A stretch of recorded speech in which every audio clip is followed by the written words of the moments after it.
Good day, girls. Now, in this lesson, we'll be learning about volumes of revolution. So, in this lesson, we will be taking integration a step further. You may recall that when you find the integral, you're finding the area under a curve. And that is one usefulness of integration under the broad umbrella of calculus. But another useful application is finding volume. And there is a certain formula we'll be using. It is v is equal to pi times the integral of y squared with respect to x. Alright, so I will have for you a separate video that shows where that formula comes from, but for now, just trust that that is the formula. You can watch the other supplemental video if you wish at a separate time. However, for now though, we'll be using it. Let's move on. Let's say we'll go straight into an example. We are to find the volume of the curve under y equals x between x equals 0 and x equals 3 when it is rotated through 360 degrees about the x-axis. So to find this answer, let's first draw a sketch and see what is going on here. So let's say we have our x and y axis, alright?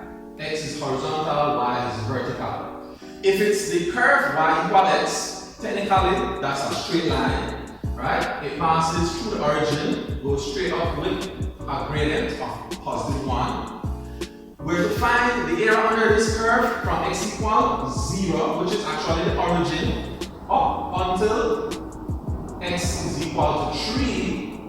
And we're going to take this slice of area here that is under the curve and imagine that it then gets rotated 360 degrees around the x-axis. Okay, so imagine that this slice of area here gets rotated 360 degrees around the x-axis, and if you can imagine that, then you would see what it creates, in other words, is a cone. So we're finding the volume of this cone from x equals 0 up to x equals 3, basic simple cone. So let's do that using calculus and our formula here. So it's pi times the integral of y squared with respect to x. So to use this formula, we have to find y squared. We have what y is. Y is equal to x, right? So if y is equal to x, then that means if I square both sides of this equation, I simply get that y squared is equal to x squared. So when I substitute into my formula now, the volume is going to be pi times the integral from 0 up to 3 of x squared with respect to x. So when I integrate that, I'll have pi times the integral of x cubed over 3 that will be evaluated when x is 0 and when x is 3. And that will give me the volume. So it's pi times 3 cubed over 3 minus 0 cubed over 3. Here, 3 cubed is 9. 9 divided by 3. Here, 3 cubed is 27, I mean to say, and 27 divided by 3 gives us 9. 0 cubed is 0, 0 divided by 3 is 0. So I am left with 9 pi cubic units. Since it is volume that we are finding, then my answer will be in cubic units. In calculus, it is totally okay for you to leave it in terms of pi. In fact, that is what is encouraged. Now, what I want to do is next, let's see if we can find the volume of this 3D shape, but without using calculus. Because you know, as I've always said before, whatever new math you learn should not conflict with any old math that you have learned. So you should be able to use plain old geometry to find the volume of this cone. Let's see what we get. Okay, girls. So let's say we use basic geometry to find the volume of this. We have to first identify what shape it is. It's already known that it's a cone. So what's the formula to find the volume of a cone? It is v is equal to 1/3 pi r squared h, where r is the radius of the cone and h is its height. So here, what will be the radius? Well, if this is the circular part that has been rotated around the x-axis, then this would be the radius. How do we figure out what the radius is? Well, it's this height here. How do we know what that height is? Well, based on our formula, y equal x, if this is the point where x is equal to 3, then since it's y equal x, then y, which will be the height, is also equal to 3, because y is equal to x. So that's our height, which is the radius. So now r is 3.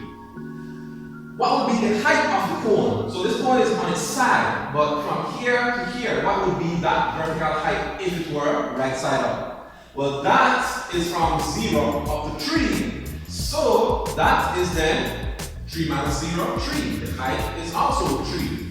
So the volume would be 1/3 pi times 3 squared times 3. 3 squared is 9. These 3's cancel out. I'm left with 9 pi. So I get the same answer of 9 pi cubic units. So whatever way you do it, whether you do it using calculus or you do it using geometry, you should still get the same answer. It doesn't matter if it's a cone. You can see a shape that is a basic cylinder, or maybe the frustum of a cone. Whatever it is, you should be able to find the volume of that using calculus or playing with geometry. Now, let's get into a second example right after this break. Okay, so this example now, let's say we know that the portion of the curve y equals x squared plus 2 between x equals 1 and x equals 5 is rotated to 360 degrees above the x-axis. Find the volume created. So, first, let's begin by drawing a sketch of our curve. So, we have our x-axis and our y-axis, right? Now, this is x squared plus 2. Because the height forward is 2, right? Because it's x squared, then that means it is a curve, a parabola, right? That looks like that, or a smile that we have been accustomed to see.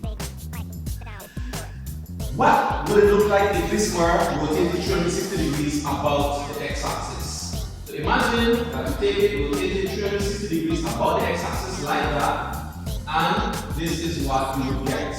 You have that curve at the top and its mirror image curve at the bottom, and it looks like that. So when it looks like this, right? Imagine that I drew it as best as I could. Imagine that it was really looking good. It would kind of look like the end of a bugle horn, right? Or any of those wind instruments, you know, that they have a long part and then they flare out like that. Yeah, something like that. Unfortunately for us, there is no easy basic formula from geometry that we can use to find the volume of this. So we are forced to use calculus.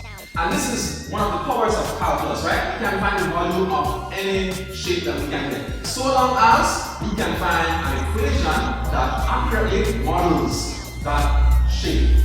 So imagine this is a bugle shape, right? What would be the volume of this bugle shape? From x equals 1, here, where x is equal to 1, all the way to, let's say, that is where x is equal to 5. So from there up to there, right? This volume, what would that be? Well, again, we'll use our formula. V is equal to pi times the integral of y squared with respect to x. So if y is equal to x squared plus 2, then we have to find y squared. So what do we do to do that? We have to square both sides of our equation. So if we square y, that will simply give us y squared. But if we square x squared plus 2, don't simply square x squared and simply square 2. No, don't make that rooted mistake. If we square x squared plus 2 directly, we will get x to the 4th power plus 4x squared plus 4. So now our volume, which will be pi times the integral from 1 up to 5 of x to the 4th plus 4x squared plus 4 dx is going to be calculated by finding this integral. It's going to be pi times the integral. So integrating x to the 4th, we get x to the 5th over 5. Integrating 4x squared, we get 4x cubed over 3. And of course, integrating 4, we just get 4x. and we'll substitute the numbers 5 and 1. So let's see, let's simplify. We will have 5 to the 5th power over 5 plus 4 times 5 cubed over 3 plus 4 times 5 minus the 1 to the 5th power over 5 plus 4 times 1 to the 3rd power over 3 plus 4 times 1.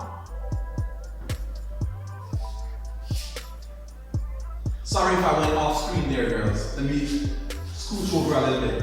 So V, that's going to be 5 times. So 5 to the 5th power divided by 5, 1 to 5 is cancelled. We're left with 5 to the 4th power, which is 625. 5 cubed is 125. 125 times 4 is 500, so that's plus 500 over 3.